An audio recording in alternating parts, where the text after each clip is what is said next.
라는 제목으로 말씀을 같이 나누려고 합니다. 조금만 안쪽으로 좀 들어와 주시겠어요? 너무 바깥쪽에 계세요, 다. 자, 지난 한 주간 우리는 굉장히 안타까운 죽음들을 보았습니다.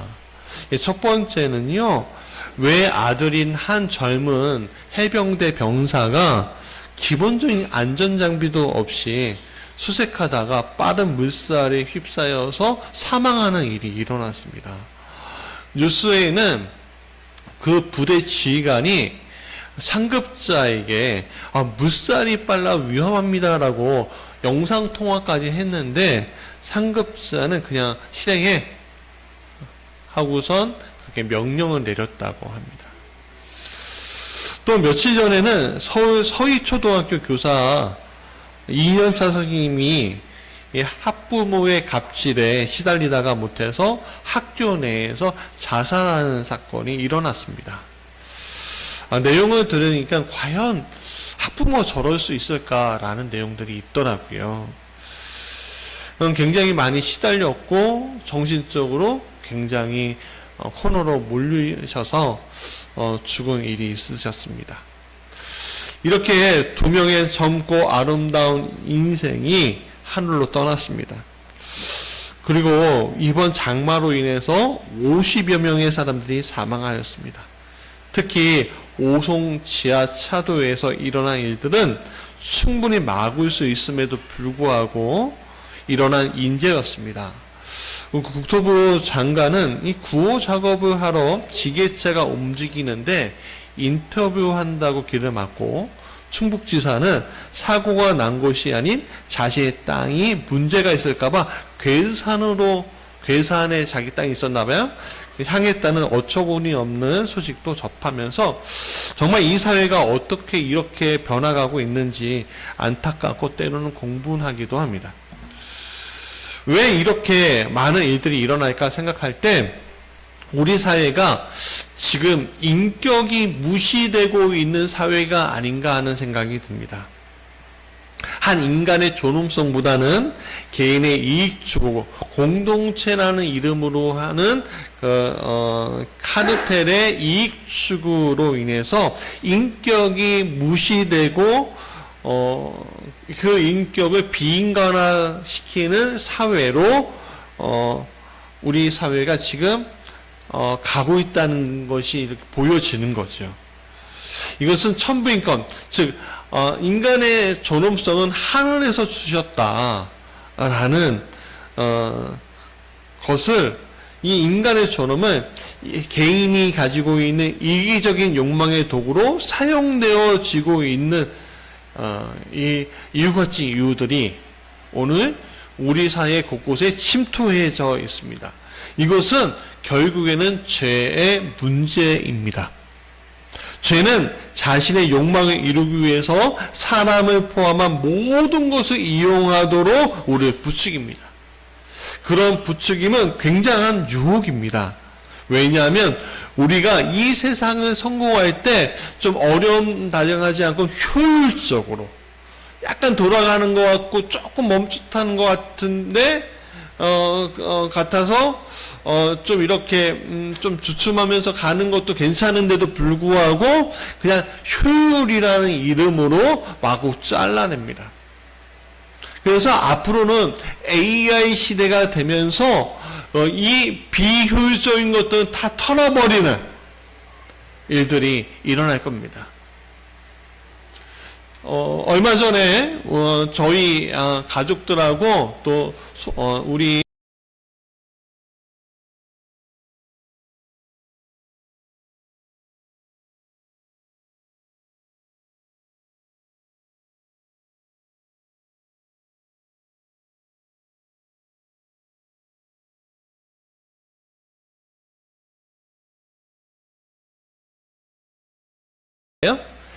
그렇죠.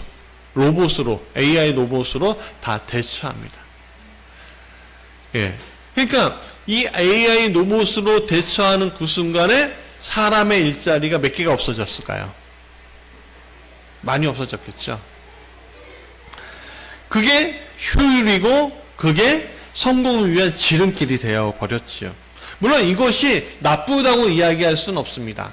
그러나 이 효율 또 성공 이런 단어를 통해서 달려가려고 할 때 이 모든 것들은 다 경쟁이고 이 경쟁을 이겨야만 우리는 살 수 있다는 그 강박관념 때문에 인간을 비인간화시켜 버리는 사회에 오늘 우리가 서 있는 겁니다.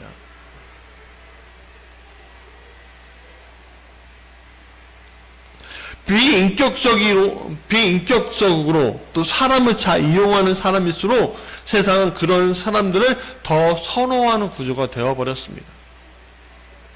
그래서 사회 구성원들은 뒤에서는 욕하지만 따라가는 것이 일상화되어 버릴 때 우리의 사회는 바로 소돔과 고모라가 되어버리고 있는 것입니다. 이런 욕망의 문제를 해결하신 분이 있습니다. 바로 예수님이지요. 예수님은 먹고 사는 문제, 안전의 문제, 성공의 문제, 인정의 문제를 낸 사단의 유혹에서 이기신 분이었습니다.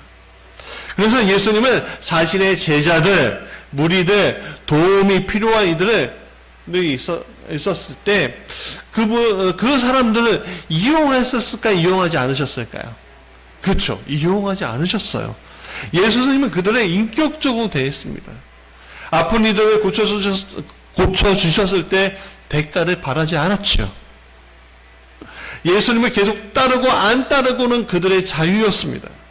그래서 복음서의 기록을 보면 고침을 받고 계속 따라간 이들은 이름이 남아요. 그 대표적인 사람이 누구예요? 바디메오. 오늘 또 주인공 야이로. 이런 사람은 이름이 남는 거예요. 그러나 이 고침을 받고 중간에서 포기한 사람들은 이름이 남지 않죠. 예수님은 그들이 자신을 따라가는 것에 대해서 억지로 따라가는 것이 아니라 자기가 결단해서 따라갈 수 있도록 인도해 주셨던 거예요. 우리는 그것을 인격적이라고 이야기할 수 있는 겁니다. 오늘 우리가 교회에서 전도하고 교회에서 섬기고 교회에서 하는 모든 것들을 보면은 때로는 비인격적으로 하는 일들이 굉장히 많습니다. 큰 교회가 되면 될수록 그 비인격적인 일들이 내부 안에서 계속 일어나는 것을 보게 돼요. 저도 그 피해자 중에 하나였으니까요. 오늘 교회는 비인격적으로 사람을 이용해서 성장의 도구로 쓰는 것이 아니라 인격적으로 예수님이 보여주셨던 그 인격이라는 그 모습으로 하나의 공동체로서 그 공동체가 하나하나 성장해 나가고 진심으로 기도해주고 그들을 위해주고 그들을 보호해주면서 하나님 나라를 이루어가는 데 관심이 두어져야 한다는 것입니다. 여러분, 예수님은 우리를 그 자신이 그렇게 헌신하고 고쳐주셨음에도 불구하고 떠나가는 양들에 대해서 원망하지 않으셨습니다. 예수님이 십자가에 달려 돌아가시는 그 순간에 제자들이 있었습니까? 요한 외에는 있지 않았습니다. 그러나 예수님은 그들을 화내지 않았습니다.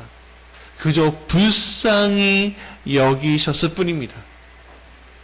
그래서 그분이 뭐라고 하셨죠? 저들의 죄를 용서하여 주십시오. 뭐라고 분명히 말씀하신 거 아닙니까? 그저 그들을 불쌍한 양으로 본 거지요.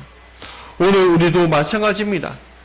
우리 그리스도인들이 해야 할 일, 오늘 사는 그리스도인들이 해야 할 일은 자명해요. 인격이 무시된 사회에서 우리는 예수님의 성품으로 이 세상을 같이 살아가야 합니다. 예수님은 오늘은 우리를 인격적으로 대하신 분위기에 우리는 우리가 대하는 이들에게 인격적으로 대하는 것은 굉장히 당연한 일인 거예요.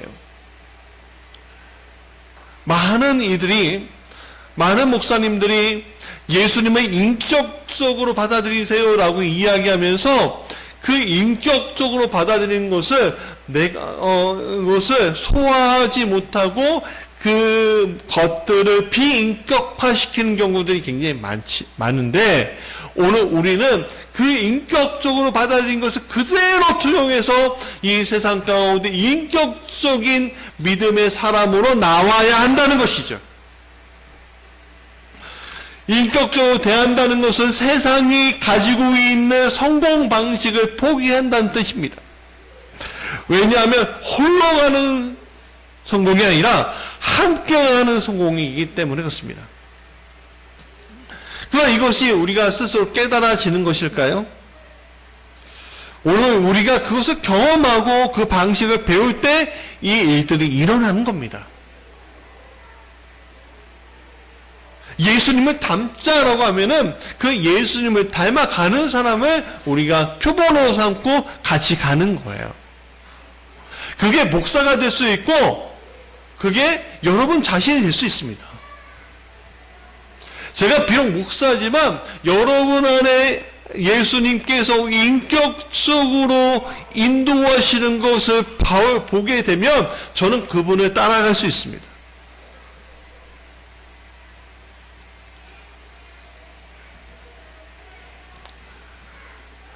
레미제라블이라는 소설 여러분도 아실 겁니다. 굉장히 유명한 빅토르 위고의 소설이지. 그 주인공 장발장, 정말 배고파서 빵 한 조각, 자기 먹을 것도 아니고 자기 형수와 조카들을 위한 빵 한 조각 훔쳤다가 잡혔습니다.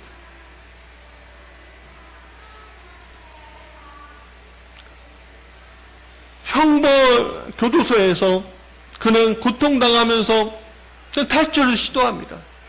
몇 번을 탈출을 시도합니다. 왜냐하면 형수와 아이들이 굶어 죽을 거니까요. 그 탈출을 시도가 잡히고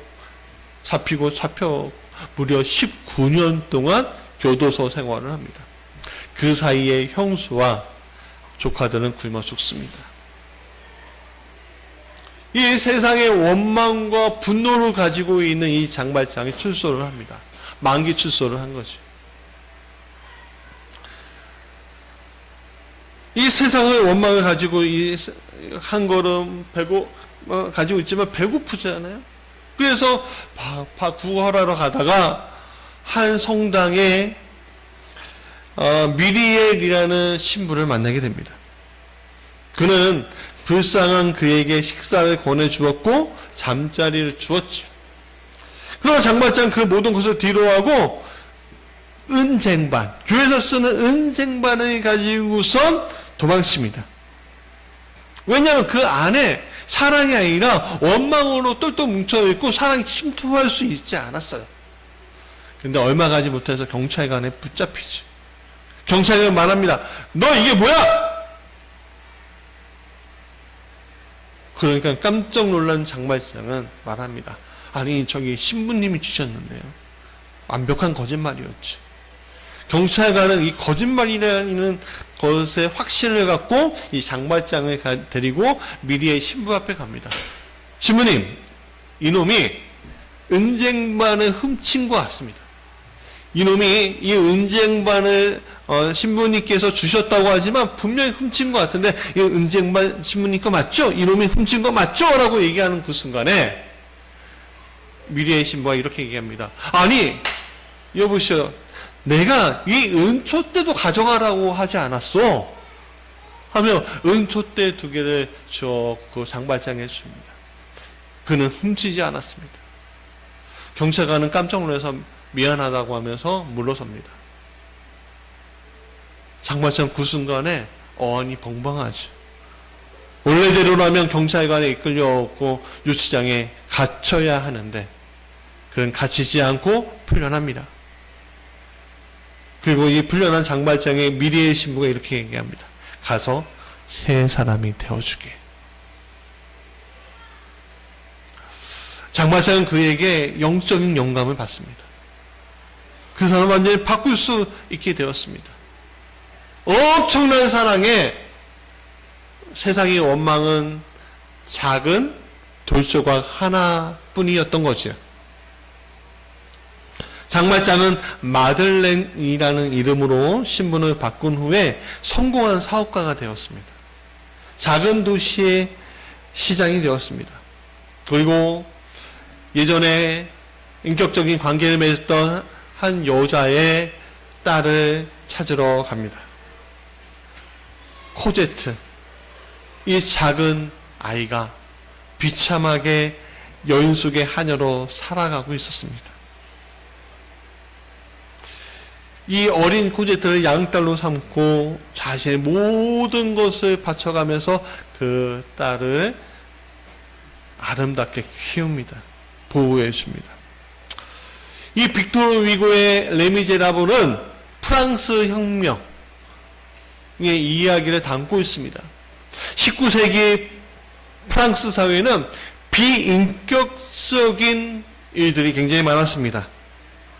이 비인격적인 사회에서 인격적인 예수님을 닮아간 사람이 인격적으로 한 사람을 사랑할 때에 어떤 일이 일어날 수 있는가를 보여준 것이 이 장발장의 이야기입니다. 19세기 왕을 비롯한 왕족들은 호화로운 삶을 살면서 식탁에 대한 음식이 넘쳤지만, 그래서 많은 수가 벌어졌지만 일반 민중들은 굶주리다가 굶어 죽었습니다. 비인격적인 사회는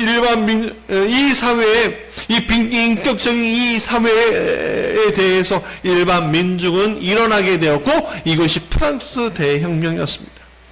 그들은 외쳤습니다. 자유와 인간의 존엄을요. 이것은 오늘날 민주주의의 가장 큰 근간이 되어 가고 있습니다. 이번 오송 지하철 대참사 와중에 3명의 목숨을 구한 트럭기사 유병조 씨가 있었습니다. 그는 자신의 목숨 같은 트럭, 1억이 넘어요. 1억 몇천만 원이 넘는 이 목숨 같은 트럭을 포기하면서까지 사람들이 탄 버스를 구해내려고 하다가 그만 자기 차도 시동이 꺼져버렸습니다. 물은 급하게 몰려왔고요. 어쩔 수 없이 창문을 깬 다음에 그 트럭 위로 올라가요. 그래서 간신히 난간에 올라섭니다. 근데 그때 그 트럭 떠밀려 가다가 그 트럭의 사이드 밀러에 간신히 붙잡고 있는 한 여성을 보는 거예요. 이 여성에 향해서 손을 뻗쳐요. 근데 이 여성은 힘이 다 빠진 거예요. 그러니까 막 물살에 막 밀려가면서, 그러니까 이 여성이 이렇게 전 틀렸어요. 아저씨도 위험해요. 그냥 손을 넣으세요. 그럼에도 불구하고 이 유병조 씨는요, 자기도 굉장히 위험한 상태에서 그 여성을 구해냅니다. 또 한 사람, 남자도 구해요. 그 구한 정용조 씨가 있는데 공무원이래요. 근데 이 사람도 이 난간에 기대서 사람들 3명이나 구원합니다.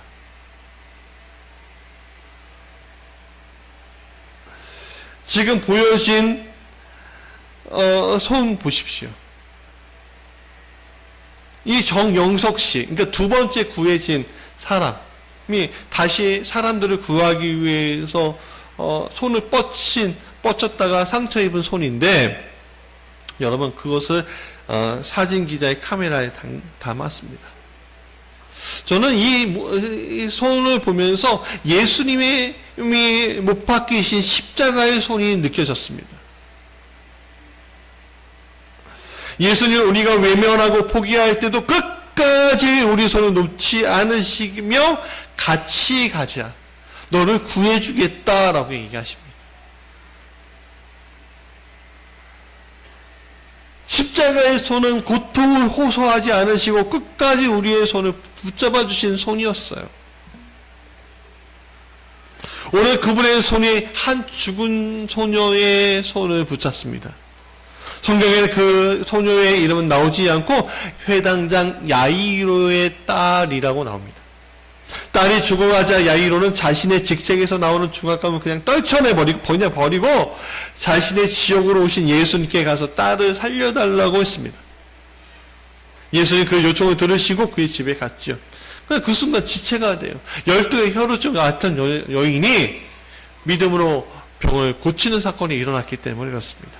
근데 그 예수님 말씀하시는 그 순간에 야이로에게 비보가 전해집니다. 딸이 죽었습니다. 더 이상 선생님을 괴롭게 하지 말아주세요. 그러니까 괴롭게 안 하셔도 됩니다. 예수님 말씀하시면 두려워하지 말고 믿기만 하라. 그리고 곧장 야이로의 집에 갑니다.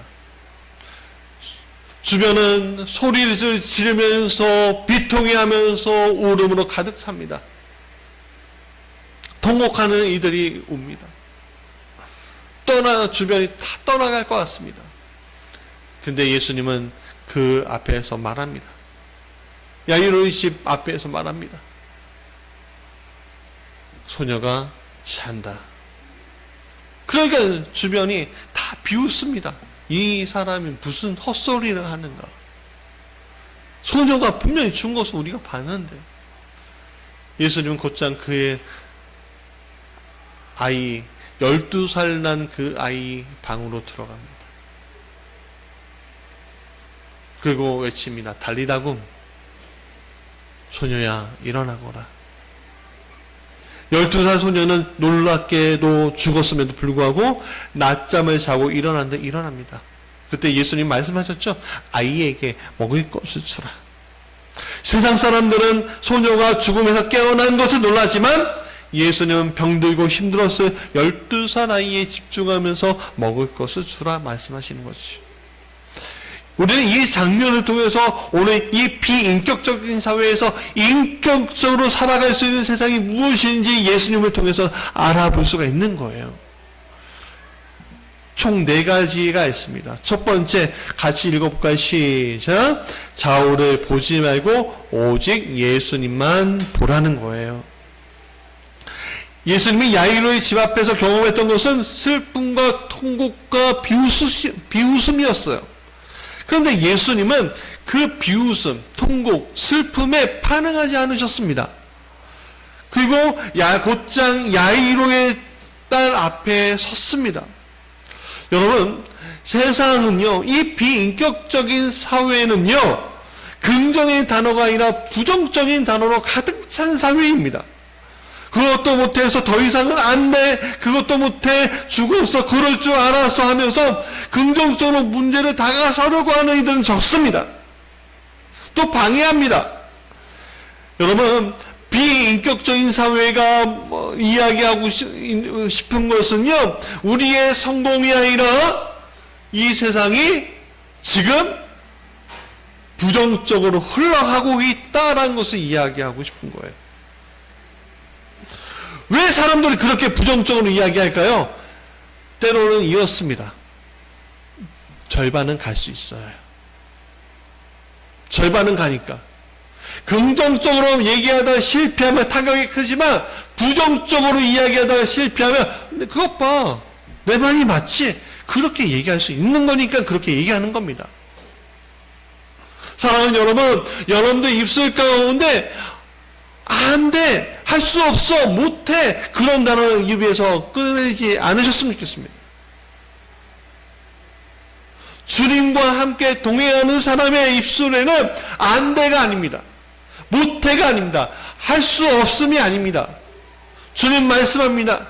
두려워하지 말고 믿기만 해라. 사랑하는 여러분, 이렇게 말하는데 여러분 하나하나 다 대처하지 마십시오. A라는 사람이 못해라고 이야기하고 B라는 사람이 안 되라고 얘기하고 C라는 사람이 할 수 없어라고 얘기할 때 그 A, B, C, D, E, F, G 이 사람들을 가지고 한 명 한 명 대하지 마시고 주님이 보고자 하고 주님이 가고자 하는 그 길로 그냥 쭉 가십시오. 그것이 좌우를 치우치지 아니하는 겁니다. 옆에는 만몬과 옆에는 뭐 그것이 좌우에 치우치지 아니하는 것이 아니라 예수님만 바라보고 가라고 이야기하신 것이 바로 좌우로 치우치지 아니하는 겁니다.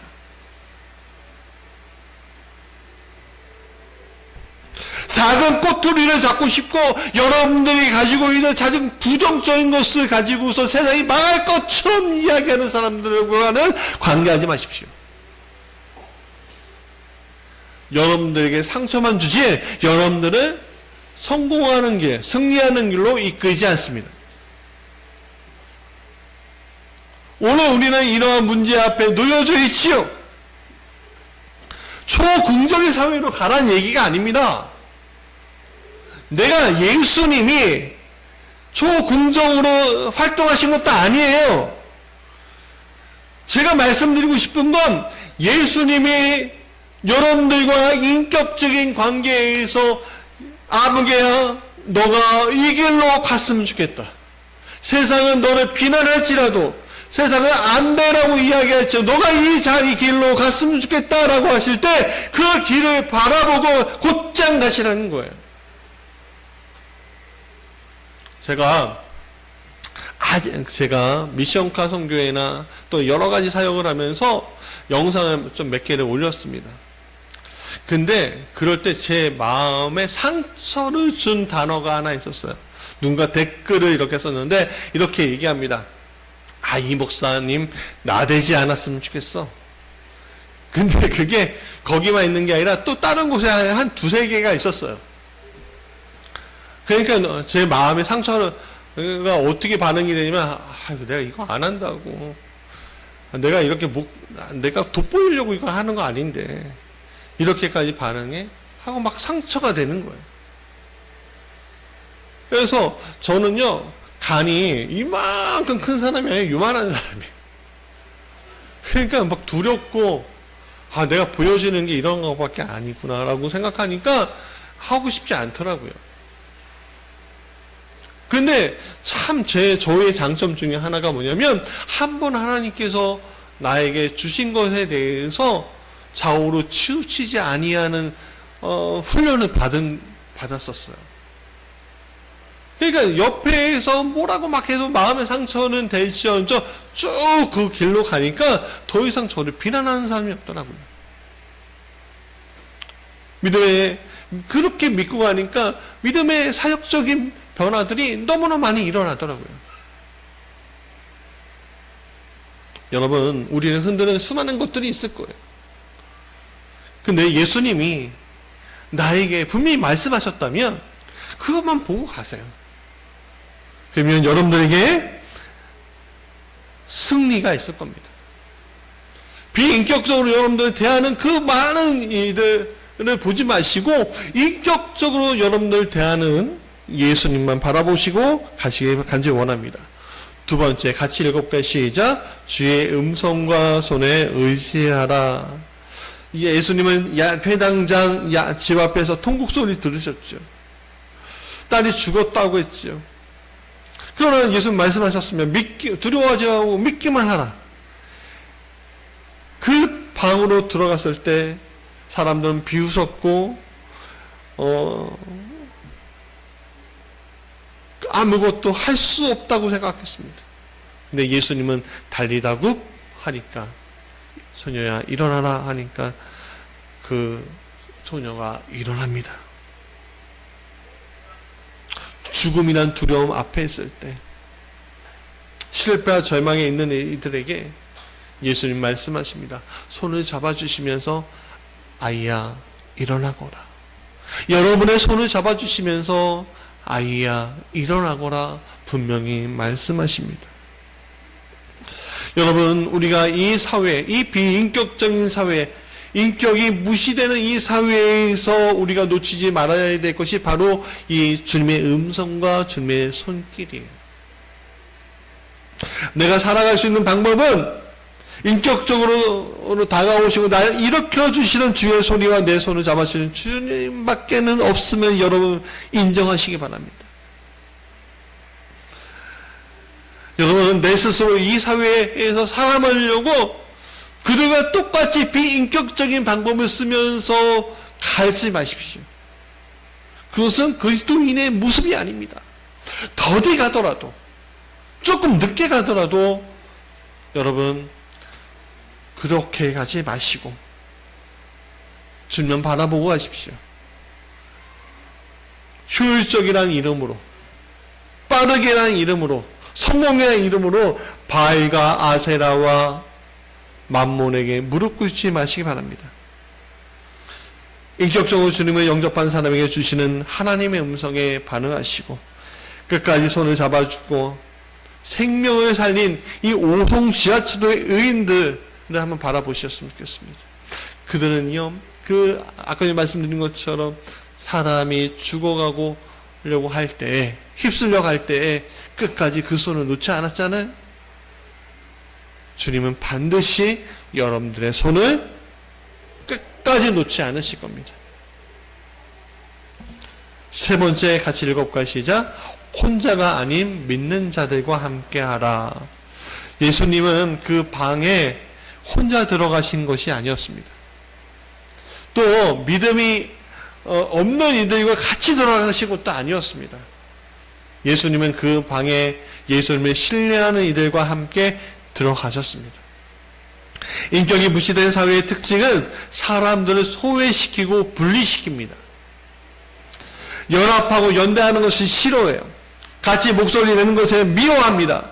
아무리 정당한 요구에도 정당한 요구로 보지 않고 공격하는 것으로 봅니다.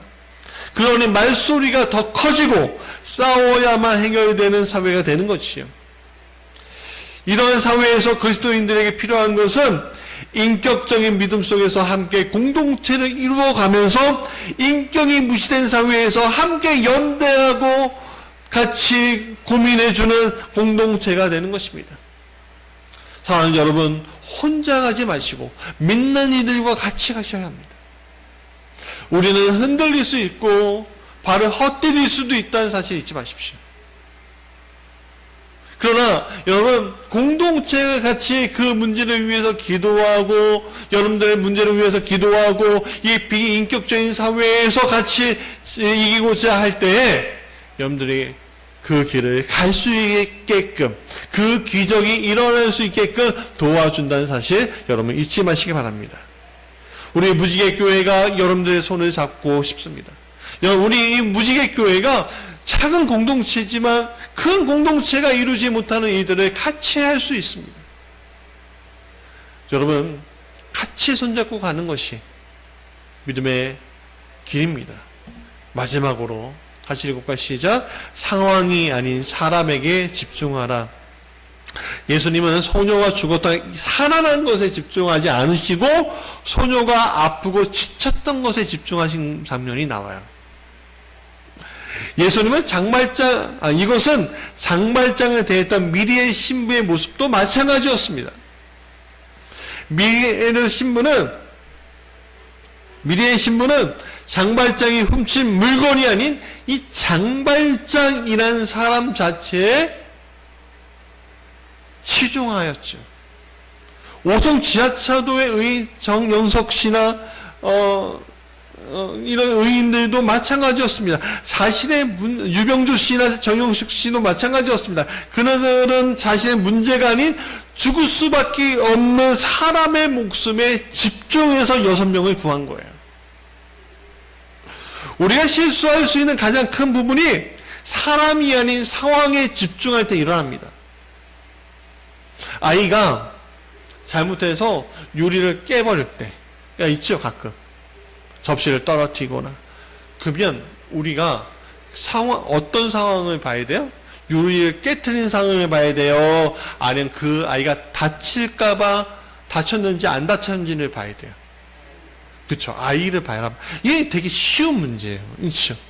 근데 그 문제가 내가 살고 있는 직업과 관련되고 내가 살고 있는 사회와 관련되고 아니면 우리의 공동체와 관련됐을 때 우리는 그 사람을 보는 것이 아니라 깨진 유리를 보게 된다는 거예요.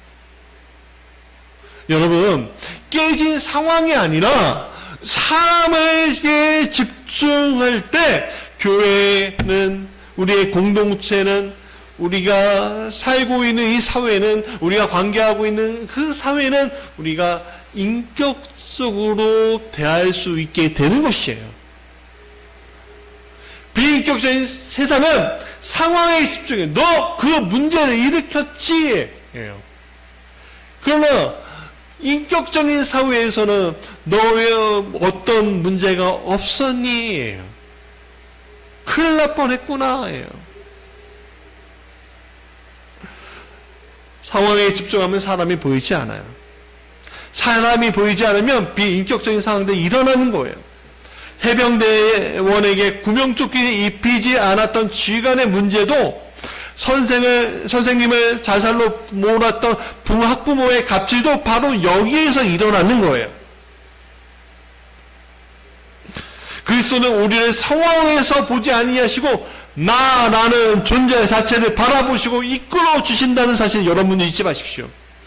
주님이 그럴진데 오늘 내가 예수님을 닮아가는 내가 이 상황을 집중해서 바라봐야 하겠습니까? 아니면 사람에 대해서 집중해서 바라봐야 하겠습니까? 그렇죠.